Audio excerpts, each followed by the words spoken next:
We are very thankful to be back here and a long way again this year.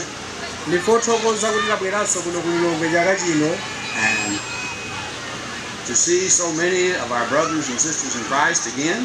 We want to thank each of you for coming to this gospel meeting. We want to thank those who have made plans and preparation for this gospel meeting. A lot of planning and preparation has taken place before we even arrived. And we appreciate that. And tomorrow we'll say more about that. And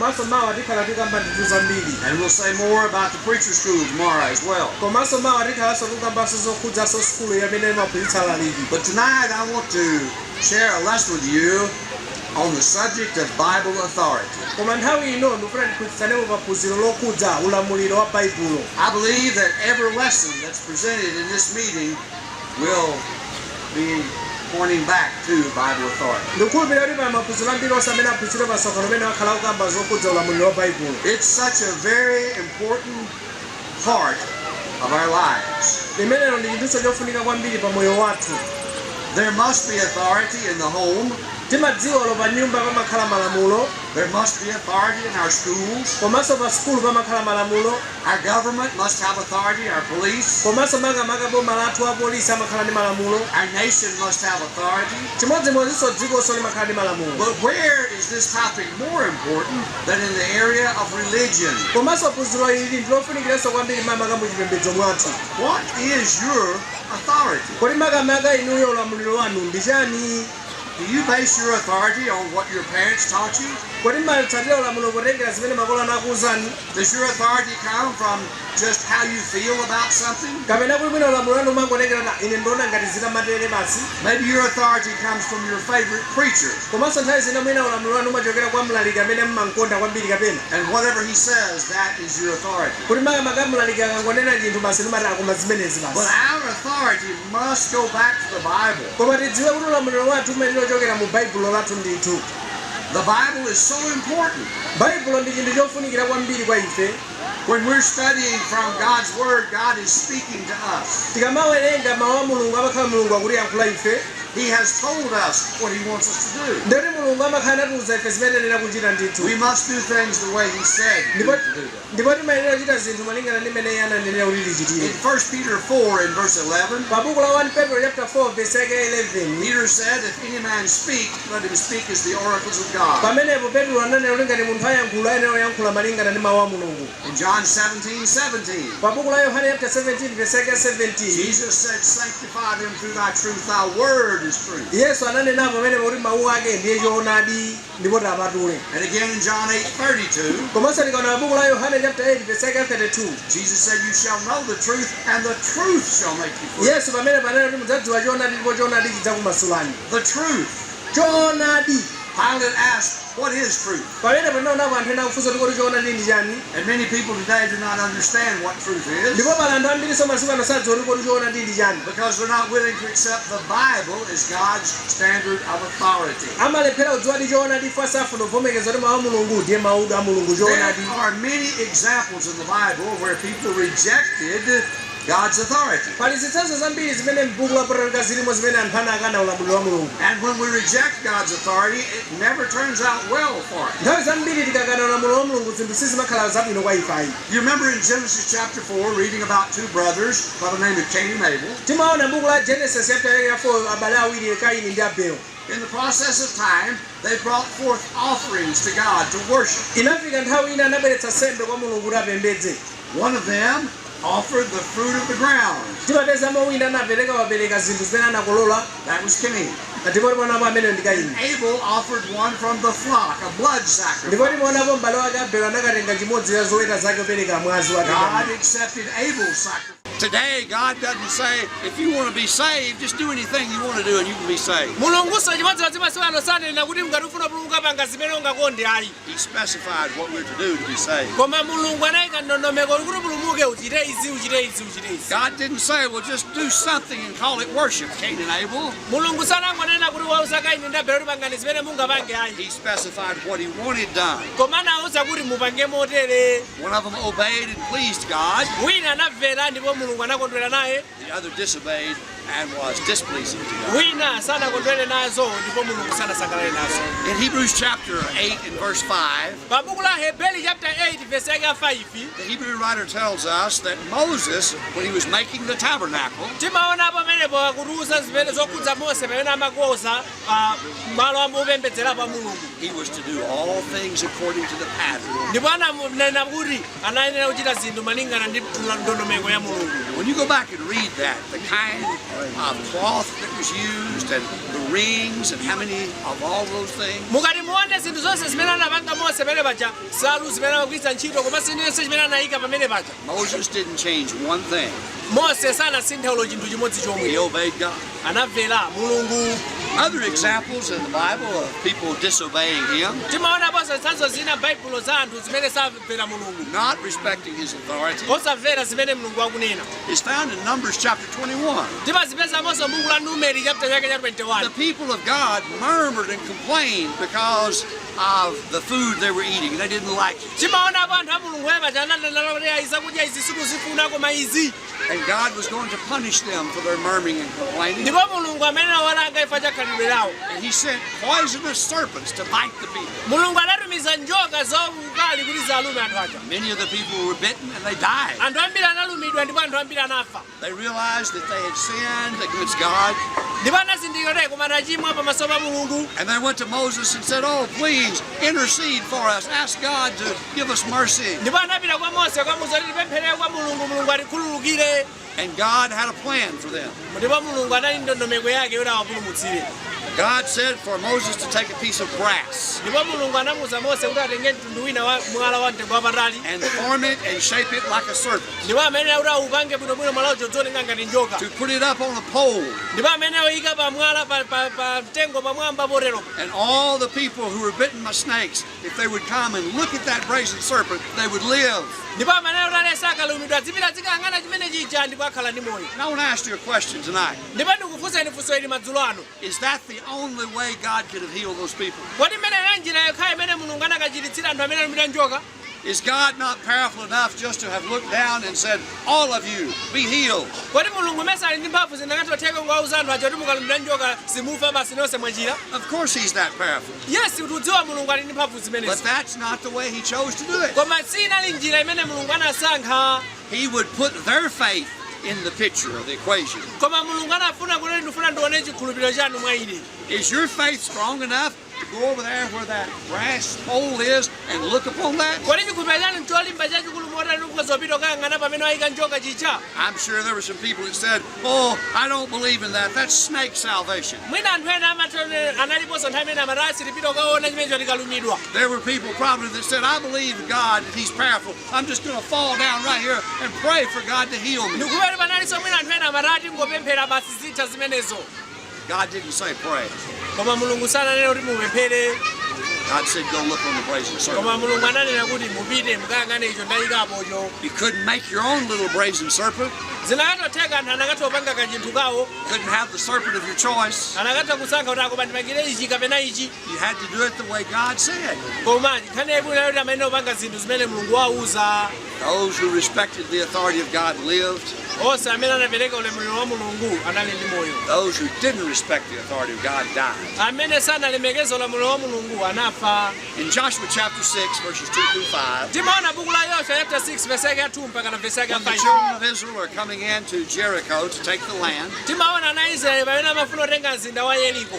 they came to city Jericho, they were to march around the wall Amayenera kuti adzizungulira mzinda wa Yeriko uja once a day for 6 days. kamodzi pa tsiku kwa masiku 6. There were to be 7 priests that would carry the Ark of the Covenant. Amene akhala ndi asembe 7 amene onyamula likasa la Mulungu. They were to carry 7 ram's horns. Ndipo amenenso kutengaponso nyanga zimene zijazo za nkhosa. On the 7th day, they were to go around the city 7 times. Ndipo tsiku la 7 amene azungulira mzinda wa Yeriko chaka 7. The priests were to blow a long blast on the trumpets. Ndipo asembe aja amenene kuimba nyanga chijacho mokuwa kwambiri. And the people were to shout with a great shout. Ndipo anthu amenera kukuwa kwambiri. And the walls fell. Ndipo mpanda uja wa Yeriko unagwa. Was all that necessary? Ndayi zina kumati kodi zimene zinali zofunikira? Wouldn't it be okay just to march around the walls twice? Kodi sizinali zinthu zabwino mwina anakoza mati tingozungulira kawiri bwa. Why did you have to have 7 priests? Bwanji tikufuna tikhale ndi asembe 7 anthu mafunsa zimenezo. Wouldn't 4 be enough? Mwina akamati kodi 4 sanakagwira. And then they were to blow on the trumpets and all the people were to shout. Komasa ngati mwana amenera kuimba pamene pajapa malipengawo aja komasa anthu onse akuwe. Was all of that necessary? Munhu kumati kwati zonse zinali zofunika. If they want the walls to fall, it is. Ngati amafuna kuti mpanda uja ugwe amenera kuti achite zimenezo. Because that's what God said do. Amene achita zimenezi foni mulungu zimene wauza kuti achite. You either respect God's authority and do what he said, or you don't respect him and you disobey. Zimachitika kuti umenera usankha kumvera mulungu kapena usamvera mulungu. In 2 Kings chapter 5, Timaona mabuku la 2 Mafumu chapter chake cha 5. we read about a man who was the captain of the guard of Syria, and his name was Naaman. Timapeza apo amene paja nkhani ya munthu wina dzina lake Naamani amene anali ndi asilikali. And the Bible says he was a leper. Koma Bible amene munthu amene anali ndi khate. He had this disease that could not be healed. Anali ndi matenda amene sanakatha kuchiza ayi. And one of the little girls that was taken captive Ndipo mmodzi mwa atsikana amene anatengedwa pita ku ukapolo kumene kuja. and worked in the household of Naaman's wife, Ndipo munthu amene atsikana amene anatengedwa pita ku ukapolo uja amagwira mu nyumba amene munali mkazi she wake said wamene. if her master was to be in Israel, there was a prophet there that could cure him. Ndipo wantchito uja amauza akazi a bwana ake kuti koma bwana atapita ku Israeli kuli munthu amene akhoza kukachiza. And he immediately wants to go there so he can be healed. Ndipo munthu uja ananyamuka ufuna kupita kumene kuja kuti akachizidwe. The prophet of God hears that he is coming Ndipo mneneri wa mulungu anamva kuti akubwera nditu munthu uja uku. and sends out one of his servants. Koma chimene anachita mneneri wa mulungu anatuma mmodzi mwa antchito He ake. told the man to go dip in the Jordan River 7 times. Ndipo anamuwuza kuti apite kumene kujako akadzimize mu mtsinje wa Yorodani ka 7. And Naaman was enraged. He was angry. Ndipo koma muwatani uthenga umene Naamani sanagwirizane nazo ayi. He said, this old dirty river? Why, we've got beautiful clean water over here. Koma iye poyankhula nati ndikadzimise mu mtsinje amene mukwathu kuli mitsinje yabwino wakuda uwu. Why should I go over there and dip in that dirty water? Ndazilota bwanji ndipita amene ndikadzimise mitsinje ngati imene yakwathu kuli yabwino. And he was angry. Anali wokwiya nazo zara And he uzimene. started leaving. Ndipo ananyamuka basi mokwiya umapita. And one of his servants came to him and talked to him. And he changed and decided he would stay. Koma mmodzi mwa antchito ake Naamani anapita zoti koma musatero abwana tiye tibwerere ndipo anabwererani. And he said, behold, I thought. Ndipo ananena kuti ndimaganiza kuti. In his mind, he thought the prophet was going to come out and maybe wave his hand over his leprosy and it would disappear. Yeye poganiza panga maganiza kuti mneneri wa mulungu abwera basi kupanga zinthu zosiyana-siyana amene pokuti achite. But God wasn't going to do it his way. Koma mulungu sanakachita zimene iye amaganiza. Not Naaman's way. Sanakachita zimene Naamani amafuna. God was going to do it his way. Koma mulungu amachita zimene amaona kuti zinde zoyenera. Now, Naaman has a choice. Naamani anali ndi mwayi wosankha. Not to go to any river he wants to. Anali ndi mwayi woti anakatha kupita kumene anakafuna kupita. You either go to the Jordan River Koma iye amene akudziwa kuti ayenera kupita kudziwa Yorodani ngati afuna kuchira. or you remain a leper. Kapena akhala ndi khate. You go to the Jordan River and you get in the water and you dip. Amene apita mutsinje wa Yorodani ndi kukamizidwa amene muja kuti akachire. Not one time, Osati kamodzi iso ayi. not even 5 times. Osati ka 5 iso ayi. You dip 7 times. Koma anamuwuza kuti akamizidwa amenemo kasanu ndi kawiri. Why? Why do it that way? Chifukwa chani amene ochita kasanu ndi kawiri. Because that's the way God said. Koma chifukwa cha amene ochita zimene zifani zimene mulungu anamuwuza kuti achite. Do you respect the authority of God? Kodi inu mmalemekeza ulamuliro wa mulungu? Was God not powerful enough just to tell that man your leprosy is cleansed, like Jesus cleansed lepers? Kodi mulungu analibe mphamvu anatangomuwuza kuti munthu choti basi khate lako lachira. Yesu anachiza anthu ambiri akhate wayankho. Of course he was powerful enough, Tudziwa mulungu anali ndi kuthekera kotero. but that's not the way God chose Koma to do it. imeneyo sinali njira imene mulungu anasankha amene kuti achite. Your choice is do it the way God said and be healed, Mwayi ndo kusankha kwanu kuli konena kuti muchite zimene mulungu wafuna kuti wakuwuza kuti muchite kuti muchite. argue with God, or do it your own way, Kapena keep your leprosy. kutsutsana ndi mulungu koma khate osatha. If you're lost tonight, Kutheka munthu ukakhala orayika usiku uno. you have a choice to make. Muliso ndi mwayi wosankha. Are you going to accept the authority of God and obey the gospel that Jesus gave you? Kodi mukhala osankha. Amene bayambira amene oti ine zimenezo ayi koma. Obey God. Do what he said do. Mverani zimene Mulungu akunena. Respect his authority. Lemekezani ulamuliro wake. If you don't respect his authority, you can't be saved. Ngati simungalemekeza ulamuliro wake simungapulumutsidwe. How is it that you might claim to love him, but you don't do what he said? Kodi ngumanana ine mmakonda Mulungu koma osachita zimene Mulungu afuna? When he clearly said, if you love me, keep my commandments. Koma yeye ananena kuti ngati mundikonda ine sungani malamulo anga. Tonight, we ask the question. Usiku uno tiufunseni funso ili. Are you a New Testament Christian? Kodi ndinu mkhristu wa m'pangano chatsopano? Have you obeyed the gospel of Christ? Ndipo munamvera kuchita zimene mawu a Mulungu akunena? He only has one gospel. Mulungu ali ndi uthenga wabwino umodzi. You can't change it. Simungausinde uthenga wabwino wa Mulungu. You can't add to it. Simungaonjezerepo. You can't take anything away from it. Komanso simungachotsepo. You won't do any good arguing with God and say, oh, I don't see the sense of baptism, or I don't understand this or this. Komanso simungakhalenso za nzeru matsutsana kuti zimenezo zopanda ntchito ubatizo wachani ayi zimenezo. Isaiah said, as the heavens are higher than the earth, so are my ways and thoughts higher than your ways. Monganso Yesaya ananena kunena kuti kumwamba ndi kutali komanso maganizo a Mulungunso ali osiyana kwambiri ndi athu. Who are we to question God? Kodi ife ndife ndani kuti tidzifunsafunsa zinthu zimene Mulungu analamulira? Be thankful for the salvation that he offers. Tikhale nothokoza ife atatipatsa mwayi wa chipulumutso. Understand what he wants us to do. Tiyenera kumvetsetsa zimene Mulungu afuna ife tichite. Respect his authority. Tiyenera kumvera ulamuliro wake. And do those things so heaven can be your home. Ndipo mukatero kumwamba kapena moyo osatha udzakhala wanu. If you're not a Christian tonight, I hope you'll respect the authority of God. Ngati tisala akhristu usiku uno tiyenera kumvera ndithu ulamuliro wa Mulungu. That you'll do what he said the way he said do it. Ndipo tidzatha kuchita zimene Mulungu akufuna komanso mmene afuna kuti tichitire. Tonight, if you're an unfaithful Christian and there's sin in your life, Komanso ikotheka ndiwe mkhristu kale koma mwina kuyenda kwako kwadwachedwache. we hope that you'll respect the authority of God. Ndikuyembekezera kuti mudzatha kuperekanso ulamuliro kwa Mulungu kuvomekeza. And he has told Christians, if they will confess their sins and repent of their sins, he'll forgive us our sins. Komanso timaona amatiuza ndi ife akhristu kuti tikavomekeza machimo athu ndi kulapa Mulungu adzatikhululukira. Is there sin in your life that you need to repent of? Kodi inunso m'moyo mwanu muli machimo amene muyenera kulapa? Respect God's authority. Tiyenera kumvera ulamuliro wa Mulungu ndithu. Do what he said do. Tichiteni zimene Mulungu atiuza kuti tichite. We're asking the song leader to come and lead us in a song. Pamene tipempha kuti tsogolera mu nyimbo labwera tsogolo unatiimbitse nyimbo. And if you need to respond to the Lord's invitation, that you'll come to the front so these men can talk to you and find out your needs. Ndipo pamene tikuyimba nyimbo imene yamayitanidwe ngati mufuna kuthandizika tibwera kutsogolo kuno kati ufuna ulapa kati ufuna ubatizidwa. Thank you for your good attention. Ndithokoze chifukwa cha kumvetsera kwanu. We hope you'll be here tomorrow to listen to the word of God as it's proclaimed. Komanso ndiyembekeza kuti mawa mudzakhala kuti muli pano tikumverabe mawu a Mulungu limodzi. Let's be standing and sing this song. Tiye tiyimirire amene tingakwanitse tiyimbe nyimbo yamayitanidwe.